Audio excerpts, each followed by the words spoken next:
can mull over that in the background while we banter, so I can actually, have something to say when we get to the part where I have to say something about something. And the part where we say something about something, you won't know any of what that is until we talk about it. Right, exactly. Until we say about that thing. Am I quiet? No. Okay. Maybe Riley's just loud. No.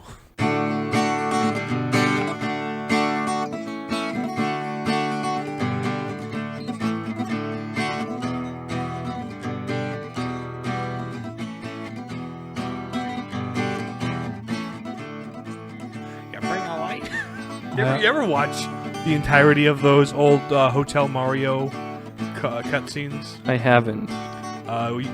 You've seen all the Zelda ones, correct? I probably know all of the lines individually, but I've never sat down and watched them before. Sure. I don't even know if you would know all of them individually because they're not all made equal in terms of popularity in memes. I mean, you're intimately familiar with More Shoes 2 lines. You've heard them inside out, forward, and backward. And remixed to basically every conceivable word. Exactly. But Hotel Mario, it's funny the contrast between. I hope they have lots of spaghetti. There's a weird contrast between Hotel Mario and then the two Zelda ones, because the two Zelda ones are in constant motion CDI games and are constant fever dreamish colors and movement. Scralala. Exactly. Whereas the Hotel Mario cutscenes are so stiff and awkward. The movements are just so stiff. So it's kind of this really funny juxtaposition to look at them side by side. Somebody, I forget who on Twitter was posting these flashcards, but using Mario and Luigi for school subjects, and one of them was about the Civil War. So of course you have your Luigi on a Confederate uniform on one side, and then Mario's on the other side of the Mason-Dixon line or whatever. Yeah. Then there's what year did Hitler rise to power? And there's just Luigi list reading about Hitler in World War II. It's the name of the book he's reading. And he's just got an aghast look on his face. They did a what? and that's officially licensed. So it is. It was the late 80s, early 90s, and the weird Wild West of Nintendo's partnership with people when they were less protective. But that's I think it's an actual PC game or something like that. It's nuts, man. What does Mario think of Mussolini? Where did Mario hide Saddam Hussein? Let's plumb the depths of wartime atrocities. That's why Luigi is green. It's because he's a monarchist, and Mario's red because he's a communist. He's a fascist. Luigi is Vittorio Emanuele, Re d'Italia. Giuseppe Verdi. Man. Yeah, that was I had no idea those were real. I thought they were just They look like internet shitpost pictures, don't they? They do. There's a lot of official stuff that looks like it could have been a shitpost, but actually isn't, which makes it funnier. Yeah. Since it definitely makes things more funny when it's this is supposed to be. They were serious about this. Yeah, this is supposed to be serious. People were supposed to take this serious. I like those memes where it's out of context, pictures and illustrations from science textbooks. The classic case of monkey sees action, neuron activation. Yep. There's some great ones, but even just when they're not edited, just straight up what is the context for this?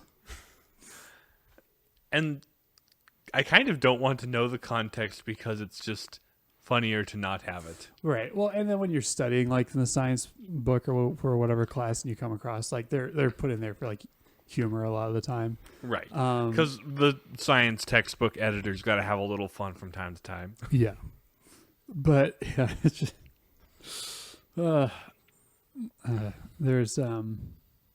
there's also this page back in the day. I think it was straight up called Fake Science or something like that. But it was just all these sort of now this type, or not that, but informational like graphics people used to put up on Facebook or whatever, but it would just start off with something that sounds completely plausible and like a sort of this and this? Yeah, oven type of thing where like you read it and it doesn't make sense sometimes, or it would be, or just something. It would start out like be like there are more airplanes in the oceans and submarines in the sky, that sort of thing. I like that quote. I like that line. I forget where I first encountered it, but that one's fun. Oh, Ben? Yeah. Ben showed you that one? Yep.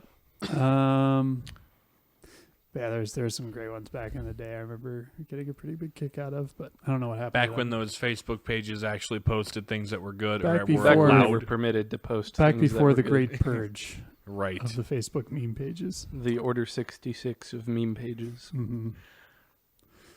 Zuck said they must. It probably would have been a different number in the 60s, but yeah. Sorry, what was that? I was just, it probably would have been coded as a different number within the 60s if it's referring to memes. Mm-hmm. Of course. Because that would just be a lot nicer, you know? It would be nice. Indeed. There was, not too long ago, the tech people were in the headlines again, like talking to Congress or whatever. I was like, how many times we got to teach you this lesson, old man? It's like, didn't we already do this, and didn't it basically go nowhere except for get people's attention for 5 minutes? They want more people's attention Although for 5 more minutes. I did hear like an ad on Spotify, because I'm cheap like that, talking about Instagram caring about child mental health. It's like, you do suddenly. now you do 15 years or whatever later. 15 years. Irreparable. We have to make a show of caring. Right. Right. Yeah. There's like this whole idea of corporate social responsibility is like it's like literally it's a marketing tool is what it is. You have to demonstrate to people, oh, we have sustainably sourced coffee beans in Peru or whatever. There was a Ryan George sketch where he sees the ad where it's like, you care? He calls up the agency. It goes up the chain. Goes up the chain of commands. I want to talk to the person who cares because you say you care. Mm-hmm. He goes all the way to the top. He's like, oh, yeah, we care. Get the heck out of my office. Right, exactly. You gave us the money. Good job. Get out of here. That kind of a thing, yeah. He made one recently where it was like kind of going through the whole club experience, where I'm like, from the little outside knowledge I have of club life, it sounds about as shallow and pointless as it seems. Like clubs as in music, clubs as in after school, or clubs as in SEALs? Like music. Gotcha. Loud booming noises and people sweaty and drinking. Gotcha. Type of thing. The place I don't want to be ever. Exactly. Right. And nor do I want to be with people that want to be there. Yes. Quite. Because there's some things where it's like, I just don't feel like going here. But also, if you're a person that likes to go there, that's a red flag. Yeah. Just gotta feel something, man. I just light a match under my fingers just to feel something. Anything. Oh, man. I know Molly isn't just their friend that's going with them that night.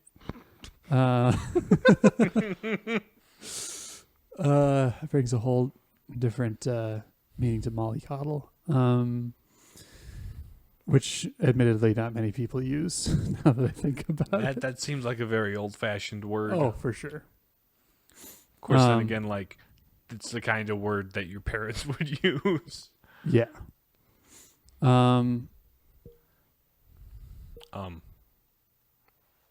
What's We were doing meta commentary about the banter again, and that made me think of bantams.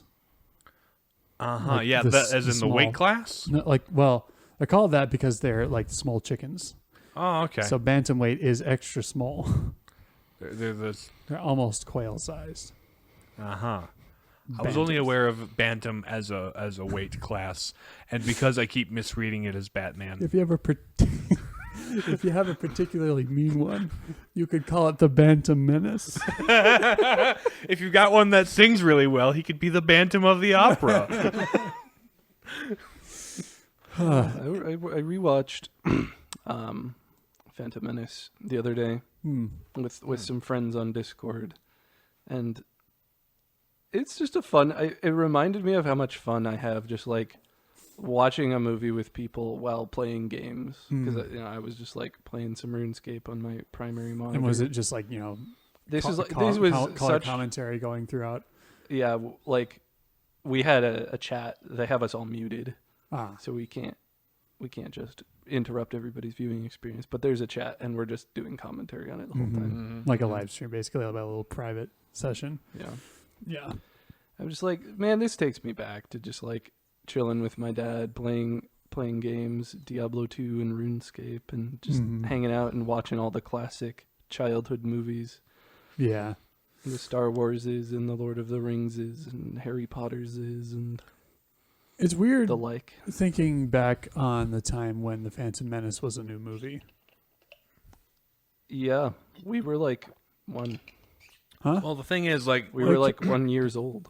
When I first became cognizant of Star Wars, all of it that existed was the original trilogy and Phantom Menace. So, like, I don't remember it being new. I just remember it being Star Wars. Yeah. I can't remember a time when I like hadn't seen it. There's no point in my life where I'm like, I have seen Phantom Menace and I have not. I can barely remember a time having not seen episode 2, but I saw it in theaters. We sort of didn't really get on the Star Wars train until I was like in high school. Like I was sort of vaguely aware of them. I suppose more like late middle school, because our cousins introduced us to like the original trilogy when we went to go visit them one year. I know there was like a year during our early friendship where we would have movie nights at each other's houses, and we did the Star Wars movies. I were had a to must. that point never seen the Return of the Jedi because you guys had it. And then I mean I'd seen the prequels by that point. So we got. So you basically watched them in what is it called? Machete order? Machete order. There's like several like recommended viewing orders you could go through. You could go through either chronological order, you could go release date order. One proposed Basically, order of viewing is the Machete order, right? Yeah. Where you watch 4 and 5. And because at the end of 5, you get like Luke loses his hand and I am your father, and this kind of big question about what is Darth Vader, what's the whole thing. You stop there. Go back, watch the prequels, and see the origin of Darth Vader. So that when Luke comes back at the beginning of Jedi and you see what he's going through, you're like, oh, it reflects what Anakin went through. Will he turn to the dark side? Yep. It doesn't surprise me there's a name for this. Yes. I forget why it's called that or who first proposed it, but it's like one of those things where it's like, this is the ideal way to show a new person who's never seen Star Wars. I'm like, nah, just watch the trilogies independent of one another. Original, prequel, and that's all the trilogies. Yeah, that's all the ones there are. Was it Phantom Menace? Wasn't that like 1999? I believe so, yeah. I thought it was 97. No, I'm pretty sure it wasn't 97. I thought it was like... being probably filmed, 1999. Yeah.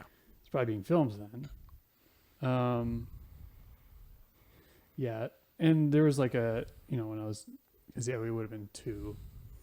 I'm like at least those years within the 5 years of it being released, we still have like a bunch of like the themed like merchandising, yep. Yeah, that we somehow accumulated. I think it must have been like that year in '99 when Dad got the original trilogy box set as like a Father's Day gift. Yeah, and then like he's like, "Oh yeah, Star Wars is back in vogue. I should go back and watch the old ones." Is probably right, exactly. What a lot of people were doing. And then there is we had a bunch of home movies, a whole bunch of tapes. There's one where I'm like a baby, and you can tell, or I can tell anyway, that we're watching Phantom Menace on the TV because I'm recognizing that it's the scene where Obi-Wan and and Qui-Gon Jinn show up and save the queen from the droids, and they're making their escape from Naboo. Because you can tell because of the sounds and the music, and I don't need to see I don't need to physically see the film to know what part of the movie we're watching. That is how many times I have seen those things. Mm-hmm. And it's funny. We were a movie watching family. We didn't watch TV, but we had like the set of movies that Mom and Dad had collected. We had a whole library, and so like we'd sit down to a movie, and we'd seen them so many times that it would be just us like making sort of commentary the entire time. A canon of films that the family had. Oh yeah, like the Disney Renaissance classics, a lot of the old Disney animated stuff. Star Wars was something I was allowed to watch because just like a couple others, right? There was like a bunch of.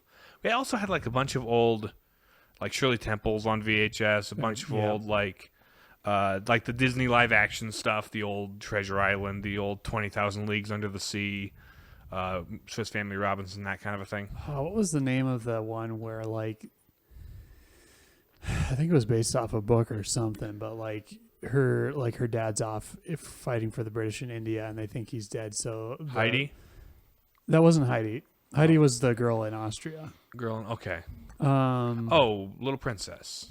Little Princess, yeah. I hated that one because it was so illogical. It was so weird. Oh, your dad's dead. We're gonna all be or we're all gonna be mean to you now. Future James at the boarding school. At the boarding school. It's just like, why? Why does that matter? Children are cruel when they smell weakness. Even like the lady in charge was like super mean. Children can be cruel when they smell weakness. Speaking of smelling weakness, we're the Plating Papists. I'm James. I'm Nathan. And I'm Riley. What does weakness smell like? The girl listening to this. Wait, call out the one. Whoa, buddy. Whoa. Don't talk about my mom that way.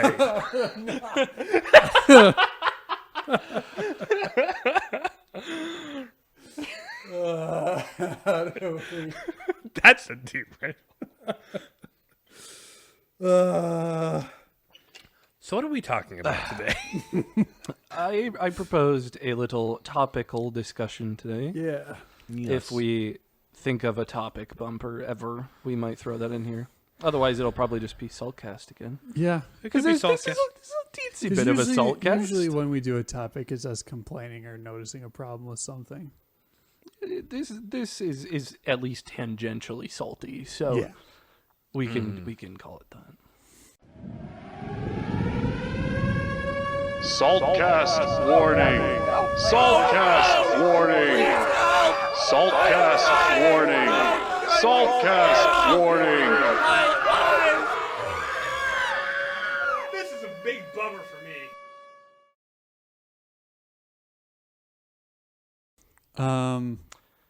Yeah, so I guess We're doing a little bit of a genre discussion today. Indeed. Specifically focused on a particular aspect of fantasy, as it is commonly, it's kind of the meta these days to do dark fantasy, right? Like, so you think of Shadow and Bone, you think of Game of Thrones, you think of Dark Souls, like, the really popular stuff that's fairly pervasive. The stuff that's gritty and it's more gritty grounded. and dark. Which that's kind of a direction a lot of things have been going for, like mature audiences to take seriously, because that's like Game of Thrones was successful, and now everybody has to do that. Well, it's not just Game of Thrones, didn't but like come out of nowhere. media in general, right? You've got like crime thrillers, superhero films, everything across the board has been like, you got to be dark and gritty to be taken seriously. But like, it does affect fantasy in kind of a unique way, and has become more pervasive than like you don't have to have other things don't feel like they need to include a bunch of dark elements to work, whereas fantasy nowadays, it feels like they want to include a bunch of dark elements just to whether or not it fits. Yep. And a lot of the stories are good. Like, by no means do I turn up my nose at dark fantasy. Like, I grew up on Diablo 2, which is kind of one of the early things that wrote the book as far as like video games go in terms of dark fantasy. And I enjoyed the heck out of it. It's a great game, but so there's nothing wrong with dark fantasy in concept, in principle. It's just the fact that it's being overdone, and I think it's interesting to think and talk about why it's being overdone. And why that's not a good thing. Right. Because, like, maybe this will be, like, a point we have to talk about later after we, like, set some ground rules. But darkness in storytelling always kind of seems to be a commentary on lightness in storytelling. Or, like, it feels like... We're not like other fantasy stories. We're dark. Right, exactly. It's like... Because it kind of sheds the simplicity of good versus evil for more shades of gray and more complex stories. Which isn't bad, but if your air quotes complex is that my main character kills people... You know, that's not complex. That's just edgy. Mm-hmm. Which you can be dark without being edgy. Which depends on how you define it. You can be edgy without being dark, too. Yeah. You can be at Aldi. Yep.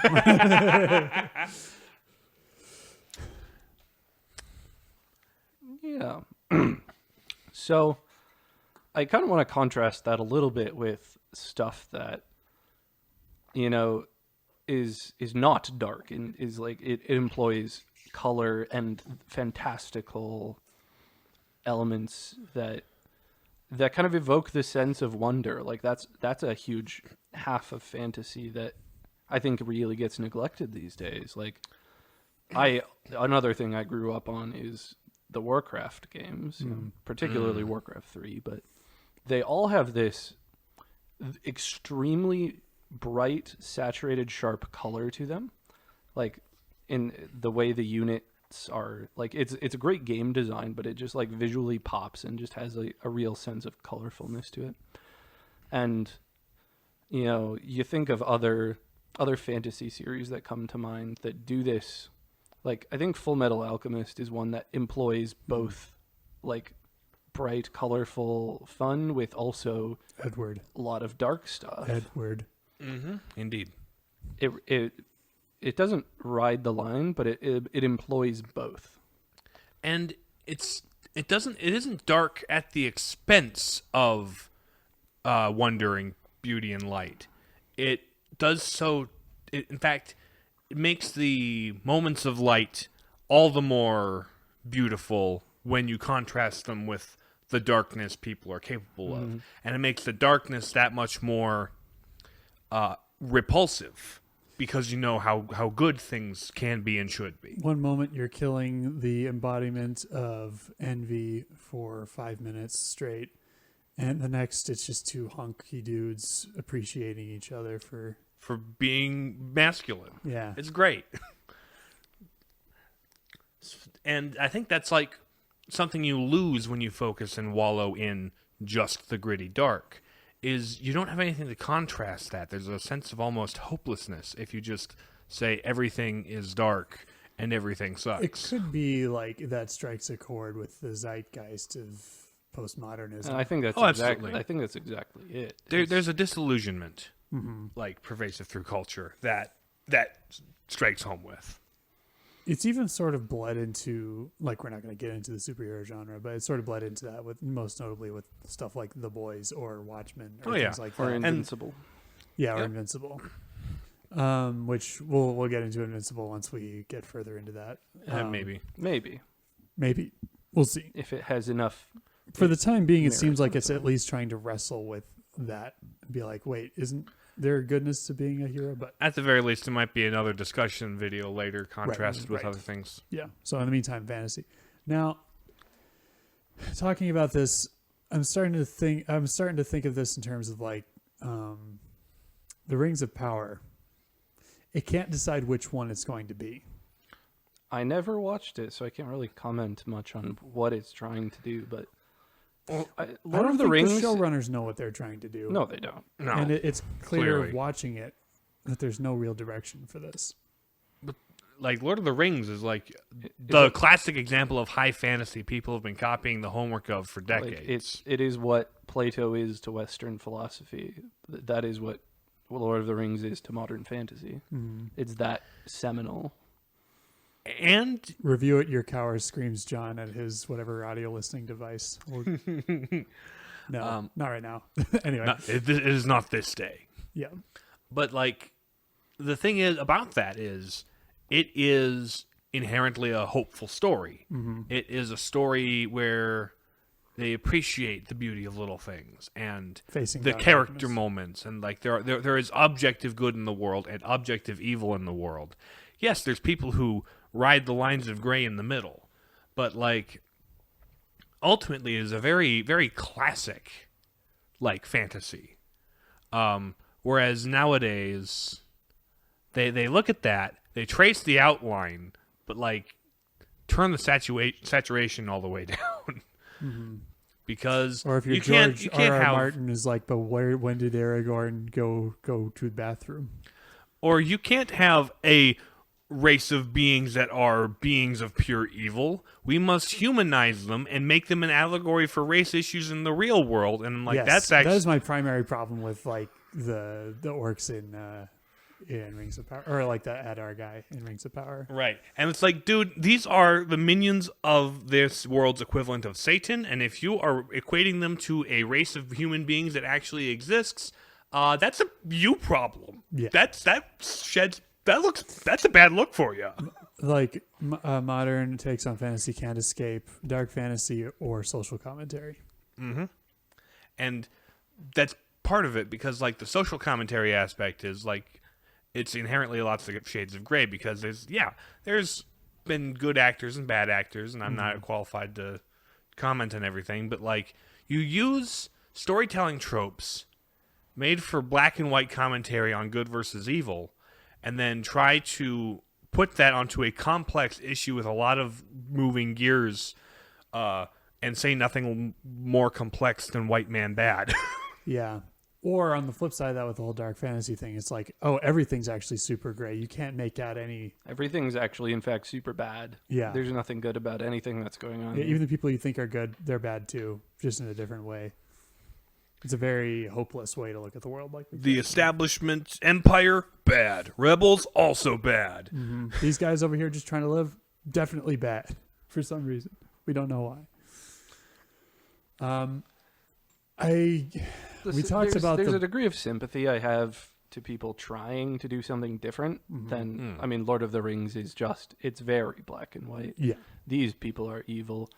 This group of guys is really good, but yet there's something really classic and enduring about it. But it would be boring if everybody did that all the time. Mm-hmm. Right. It's like in Arrested Development. Where like there's like the group of magicians holding the sign that say we demand to be taken seriously.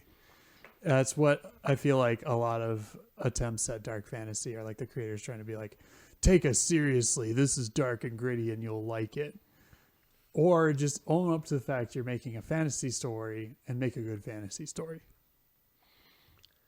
I think Sanderson is someone who does something really interesting with fantasy. Mistborn is kind of dark, it's a bit more steampunky, but it has kind of a dark shade to it. But Stormlight is one of those, manages to incorporate both things really well, to have something of a social commentary without being overbearing, and also like mixing up the formula enough by kind of focusing on mental illness. In a world where people don't get mental illness and how that affects the main characters. It's like there's ways of doing it that are interesting and different while also not being just dark, gritty, dark. Yeah. Yeah. Now, we've talked about several different fantasy books and things on the podcast before. Like we talked about Aragon, Wheel of Time, Witcher, Zelda. Yeah. For people's reference, if they're still a little hazy on what we mean, where would these things fall on like the sort of spectrum of dark fantasy to high fantasy? Well, high fantasy is a different thing. Ah. You can be dark and high at the same time.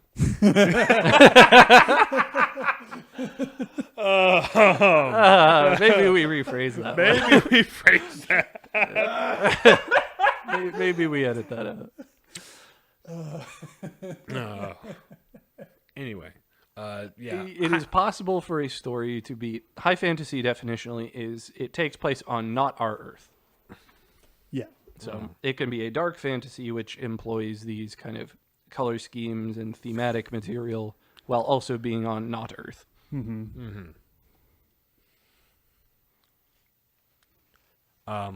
So is that the definition you were looking for? Yeah. Okay. Yeah. I was also like saying like of the things we're like what are examples? to Almost illustrate? everything that we've ever covered is high fantasy. Okay. Pretty much, yeah. I can't think of anything that's low. Off the dome. Witcher? No. Yeah. But yeah. Also, like one thing that Like Harry Potter is an example of low fantasy. Right. It takes place on our Earth, Oh yeah. behind our knowledge, but still our Earth. Right. What are those sneaky little nerds up to? that's Harry Potter in a nutshell. That sneaky little Tom Riddle nerd. Yep. What's he doing in there? What are you doing over there? What's with all this tweed and robes? I also feel like a lot of modern fantasy has an urge to over-explain itself, or to like have all the rules be very like They like their hard magic. they like their hard magic systems. I do too. Which they're good, but there's also a lot of like How do we how make much this- room does that leave for mystery and wonder, right? Because going back to Lord of the Rings, because we kind of got to Gandalf because just it's does stuff and nobody knows how, but it's cool and he's powerful. Whereas, okay, this is here's all the steps. This is lays out like entire Magic the Gathering deck. All right, this is what this does. This here that like you can't really concisely describe many hard Magic systems for the general audience to understand. And there's like obviously hard and soft magic. There's all the stuff in between. Like the Star Wars Force is like in the middle somewhere where there's rules to it, but there's a lot of stuff they don't bother explaining. Yeah, And Which- stuff they make up along the way. Exactly. Like force healing. yeah. Force healing was established in legends and other additional sources outside of the films But as far as as a the thing that general happened. public is concerned. Exactly. In It's the poor EU. storytelling. Very poor storytelling. But anyway. We've been over that. See, that's the thing about hard magic system is because they lend themselves to good storytelling, and soft magic systems provide occasions for bad storytelling. Yeah. because Like, you there's- can just invent solutions to problems out of nowhere Yep. without establishing anything, without having build up or challenge. You can say, "I cast fireball." It lowers the stakes. Smacks. Yeah, you can solve problems like nothing. Yeah. But like there's good like not hard magic systems can have like an internal logic that like makes sense. In the Star Wars Like, case, here's all the things that we consistently see people do with Avatar: The Last Airbender also Yes. has like a very like grounded, very like on the earth bending case, Yeah. but like Yeah. but they follow specific rules, right? It feels like there's rules to them without them like having to go into explaining all the rules. It's all about directing environmental forces. Right.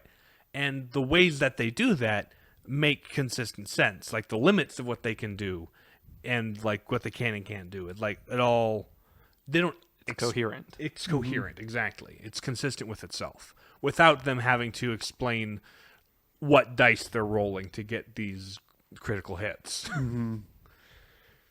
Which I feel like D&D might be may not be the first hard magic system, but it's like the most like referenced one, or like one of the most like Recognized. because well, you got to have specific rules when you're playing a game.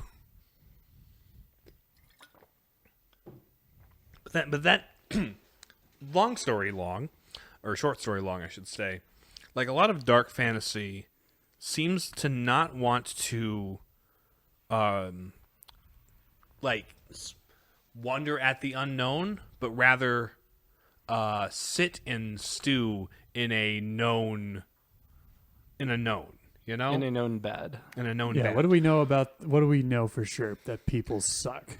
Let's write a story about human evils that we have in the real world and just sit in that for a bit. We have human evils at home. The human evils at home. And you know what? I wouldn't. That may have been what inspired the people to write them, having human evils at home. What?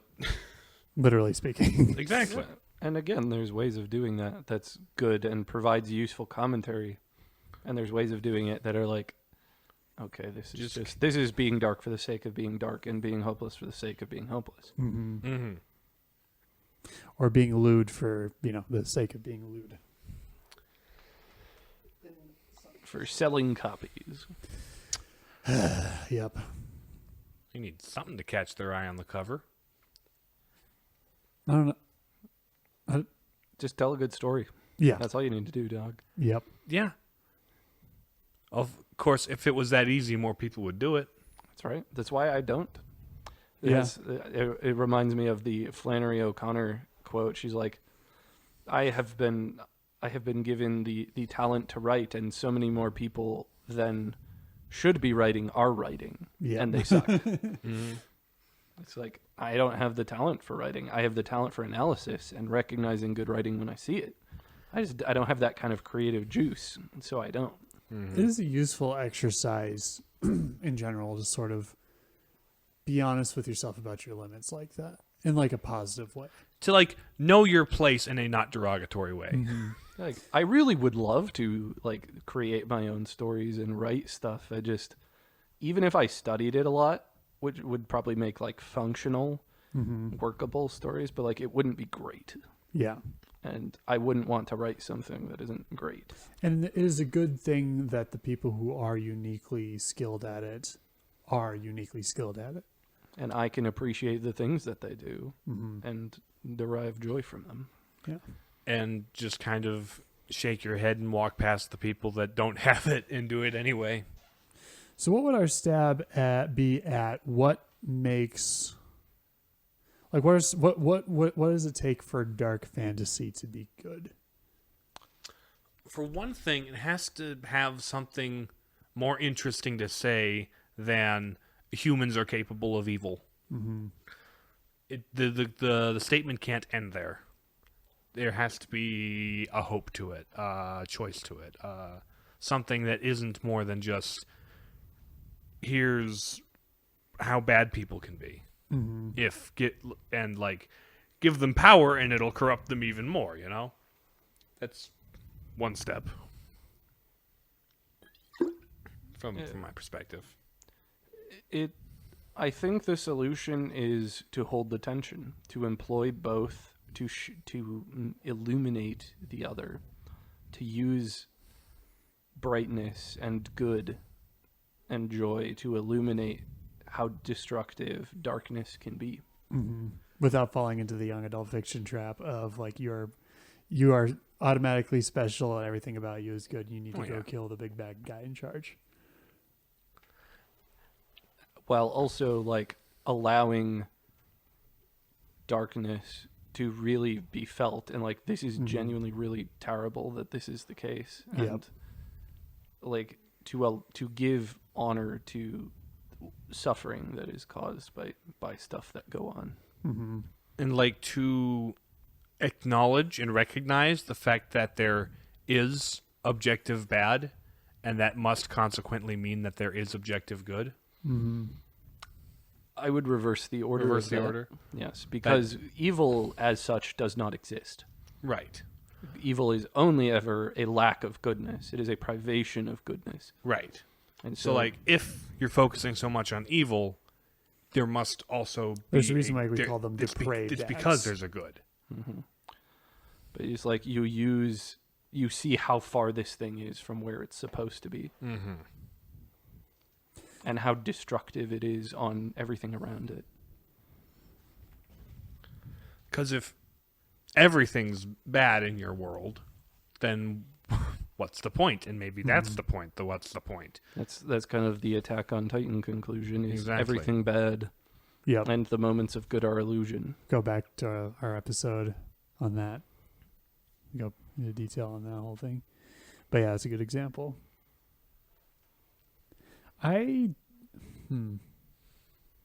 I'm trying to think of like I haven't, until we've had this discussion, I haven't really thought of dark fantasy in the terms we're discussing them now. I'm trying to think of like what would be an example of one that does it well. Well, we brought up Full Metal, which has... Yeah. Would you call that dark fantasy? It's fantasy that has dark, it comes right? close. It's fantasy that gets I think dark. it spends most of its time in dark. Right. Yeah. So Existential horror of children who made a grave mistake and are living with the consequences and trying to right their past. But like the Souls games, Bloodborne, those are like very dark fantasy. Ashen one? Ashen one. Huh. I don't know, like, as much as I love them, like, they don't really have any conclusions. They offer no, and that's part of the point. Right. They don't want to say, this is what suffering means. The whole point is that you make something, you make the meaning yourself. You decide what it means to you. Which is, you know, very much in the existentialist tradition. That's their whole thing, is life sucks, but you can make meaning out of it, and you decide how you want to do that. So, like, from a storytelling perspective, it's brilliantly executed. It's just, I don't like their conclusions. And so also, I wouldn't go so far as to say that it is a good example. And also from a game design perspective, it's an action RPG where you can level up your guy and he builds you any way you want to build him. And so the themes of choice build into, like, wrap into the way you play the game. Mm-hmm. So it works on that level, that synergy between storytelling and gameplay. But also it doesn't come to a conclusion that's, like, satisfying. So in terms of its execution, it's brilliant. In terms of, is it a good example insofar as it does what it does? Yes. And in terms of its conclusions, no. I would point to Full Metal as kind of the exemplar of dark fantasy done well. Mm-hmm. Even though it's not all dark all the time. But, like, all dark all the time is kind of a problem. At least Full Metal Alchemist Brotherhood has, like, a good ending. Well, yeah, when we were talking about FMA, we were talking about FMAB. Right. Because that's what I've seen. Just to clarify. Because some people... The broader story, because it was originally, you know, its source material is FMAB. Okay. FMA took a left turn when they ran out of source material. I'm trying to think of anything else that, like, that does it, like, is kind of dark all the time but does it well. There's something in the back of my head that's like, there's an example, but it's not coming to the conscious. Certainly not really any of the series or films of recent memory that execute it well. No. Yeah, not that I can recall anyway. Because obviously you have your Game of Thrones and The Witcher. The Witcher was fumbled so badly that the guy who's passionately nerdy about the source material left the project. Well, he was fired because he was too passionately nerdy about it. Yeah, he loved it too much. It's like, you like this too much and say weird things like, we should be accurate to the book. I'm going to fire you. Mm-hmm. And it sounds like the Wheel of Time is pretty much... The Wheel of Time is not terribly dark. Like, it's one of those, there's dark in it, but it doesn't spend the majority of its time there. And like any story with good versus evil is going to have dark in it, you know, because that's what evil is, that absence of light. Here's a question. Would Halo constitute a fantasy? No, I think that one's more grounded in, like, sci-fi. I don't, like, there is... It doesn't really make any sci-fi assertions, though. There's sort of a mythology to it. With, like, the Covenant and, like, ancient humanity and... it's ancient aliens. Yeah. Which, that's kind of more sci-fi. Sure. Because, like, Star Wars is very decidedly science fantasy. Right. Mm-hmm. It has a magic system with wizards, but also has spaceships and technology. Yeah. It's space punk fantasy. Yes. But not stupid little scooter space punk. No. I think I would point to Mistborn as something that does it in an interesting way. That's pretty much dark all the time, but like, except until the very end. Well, except at the very end. Because happy ending, because good Happy wins. ending, because we need to make 6 more books out of this. Ah, gotcha. The trilogy of trilogies that Mistborn is. Whale Punk, Ninja Warrior, Dishonored. Yeah, Dishonored is good too. Oh, yeah. That one, that would qualify as dark fantasy?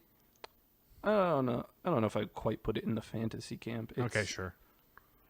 It has one kind of fantastical strain to it. But it's Whale Punk. But it's whale punk. It's whale punk, yes, indeed. I love those titles. Yeah.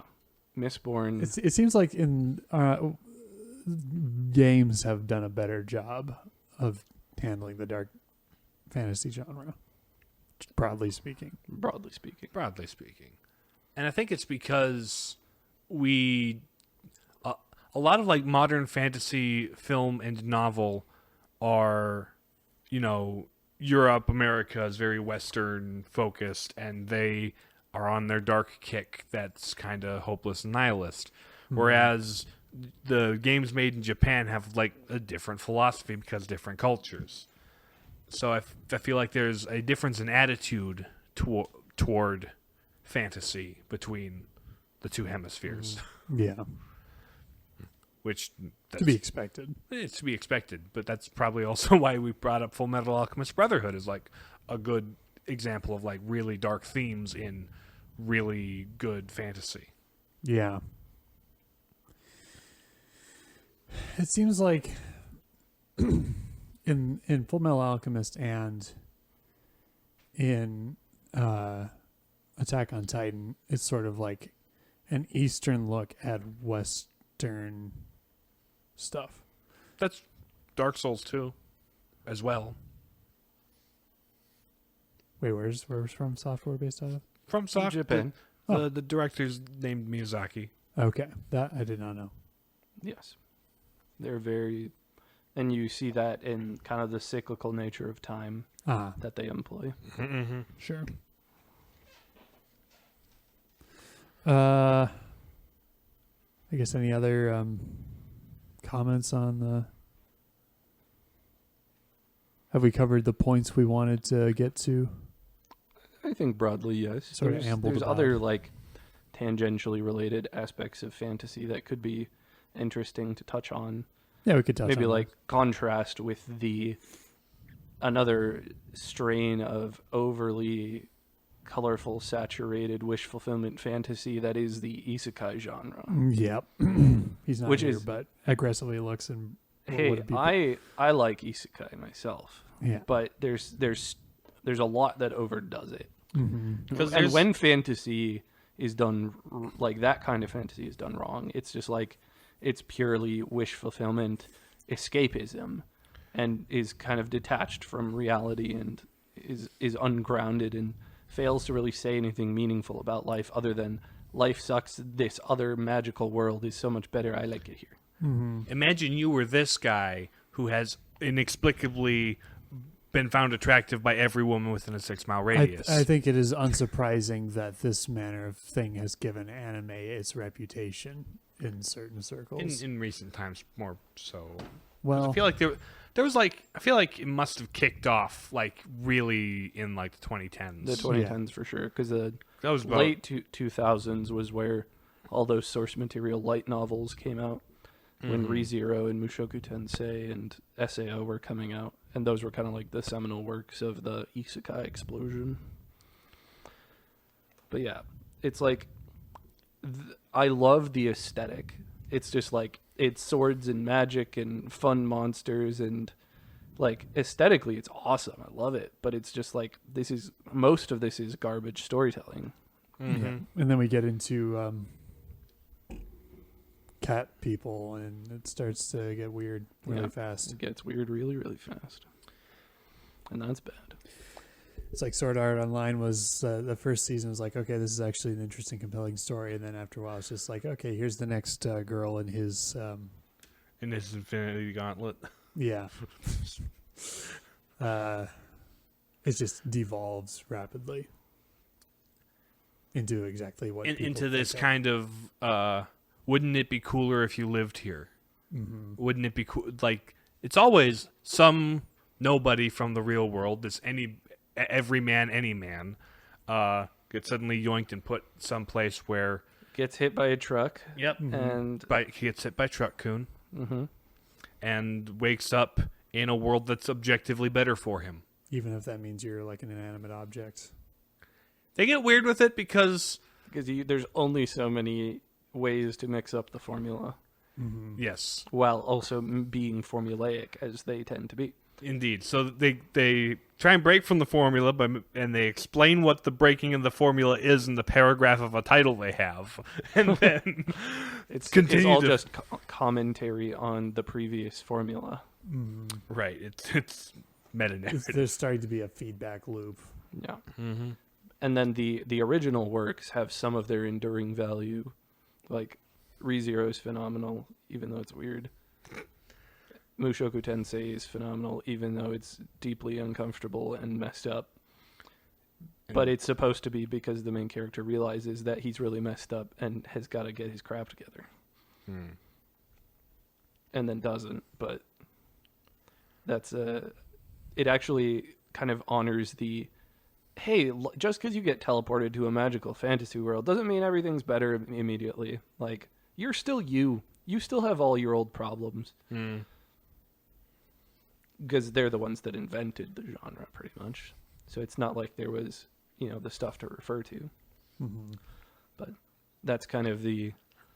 In fact, that was probably the thesis statement where it's like, if you were to be removed from your life right now and put someplace else, you'd still have issues. Nothing would be fixed. And then everyone's like, ooh, new world, let's do that. My life as fill in the 20-word blank. Exactly. Which is kind of the opposite problem, where it's like all emotion and flashing colors without the substance or anything to contrast it. But then you've got the dark fantasy where it's all pain and suffering and nothing's good and nothing to contrast that. Mm-hmm. And all the good stuff does both. Not always in equal measure. You can be heavier on one side or another. The point is that there is that contrast. I am really trying not to have another moment I need to edit out right now. But I think, like, an example of something we did on the podcast earlier that, like, Majora's Mask. Yes. As a story had some really sobering, like, storylines and, like, moments that are, like, get kind of dark and like, oh, this is how people. Let's get married. World's ending. How do you respond? Right? There's a monkey boiling in the forest. Exactly.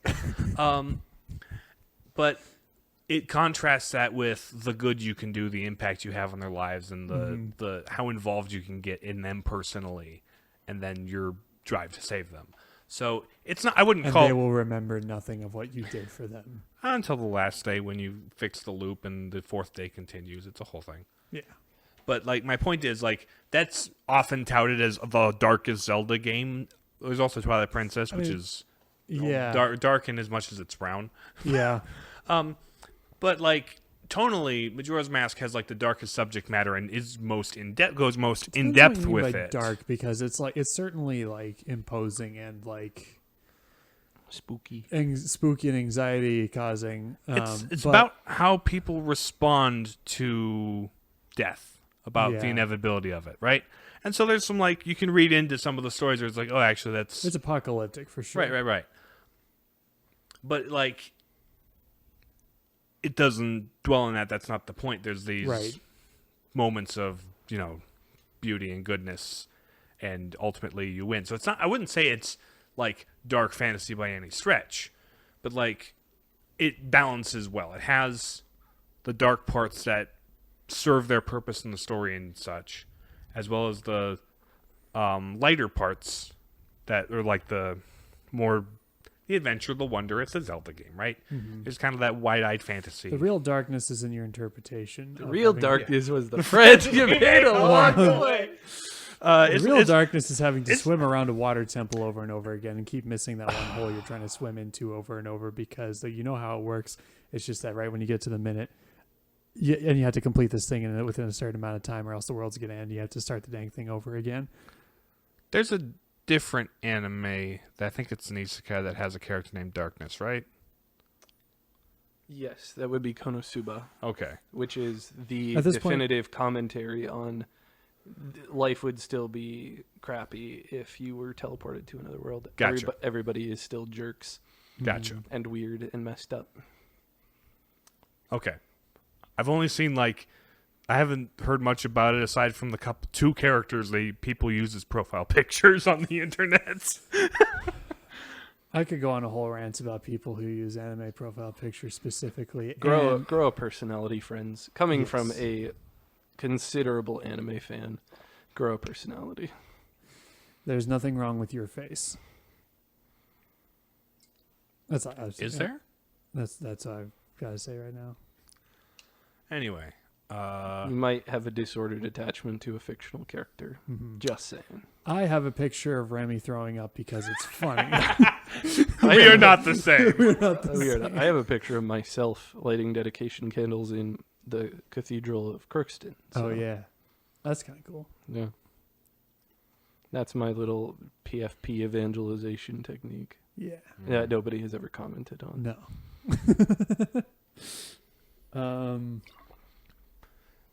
Mine's just the me that I drew a picture of to present on the internet in stream form. So. Mm-hmm. Yeah, nobody asked why I wear the mask. Nobody cared. I wasn't until I put on the mask. You know what? Actually, kind of. But it's fine. In terms of internet, presence, I should say. I suppose we have yet to do a podcast face reveal. We streamed, dude. Podcast face reveal. Sure. I mean, it doesn't matter. Did you got the camera? second camera, right? You did the. I did, yeah. You did the deal behind the. I did Coles. the white person gangster in the thing. alley in the Coles parking lot. I bought a camera from a nice lady, older lady in the Coles parking lot. I paid straight cash for it. We did the exchange. Yeah. Anyway, we're meandering. We should probably wrap this up. Yeah. We've been meandering the whole time. But for sure. It's one enjoy of those... our meandering discussion because we didn't know precisely we were going to go when we. That's why you come here for. That's the why meander. it's a good adventure story. It's the journey, not the destination. But the journey doesn't mean anything without the destination. Exactly. Journey. So what is our destination? Our destination is Spotify.com. Yeah. I was like, are we going to have a final Apple. recap or whatever? I mean, listen to us on Spotify.com. We could do a short summation of our theses and dark fantasy is often done poorly because it focuses too much on the dark and not the fantasy. Yeah, and it's overdone. Yes. Yeah. There's too much. Give me some bright things that are that aren't wish fulfillment-y. Hollywood doesn't understand dark fantasy. I don't think they understand fantasy anymore. The very best stuff involves the contrast. Mm-hmm. Mm-hmm. The Shire is magical, and it's all the more magical in on the Secret Stair and in Shelob's Lair, and because it represents an ideal. This is what I'm fighting for. This is what I love and I'm desiring. This is what contextualizes all of my heroic action. I desire the good so badly that I'm willing to face immeasurable darkness to preserve it. But also ignoring the changes made to the movie for the sake of runtime. It also it gets corrupted by the darkness when they come back, and it's a loss for them, and they have to fight to get it back. Using Lord of the Rings as an example one last time to illustrate our point, because it's just good fantasy, man. Mm-hmm. We're not reviewing it right now, John. Get over it. Maybe we will someday. We'll find it. We're going to be intentionally vague about that to make you mad. While we're being antagonistic. Be neither, indulgent wish fulfillment nor hopeless nihilism. Mm-hmm. Acknowledge darkness for what it is. Allow its pain to be felt. but also show the good that we're fighting for. If you're consuming media for escapism, stop. Stop it. Get some help. Take a picture of yourself and use that. I promise I'm not a Fed. So what non-government websites can they follow us on to get us wrapped up? I can never remember our URL because we refuse to pay for the domain name. It's like palladiumpapissomething.wixsite.com or whatever. Yeah, we're on Google Podcasts, Apple, or no, not yet. Maybe Spotify, Apple Podcasts, YouTube, TBD. Email us if you have questions. palladiumpapis@gmail.com. Questions, comments, concerns, and complaints. We did have an official request. First time in a while. Yeah. We'll get around to that. Yeah, we'll figure out a way to make it happen. Also, I've been sort of getting back into the Twitter game a little bit with the podcast. Where can they follow us there? At Palapapists on that one Twitter. doesn't use your face as a profile picture. It uses the great seal of the Grand Duchy of Podcast. I don't know.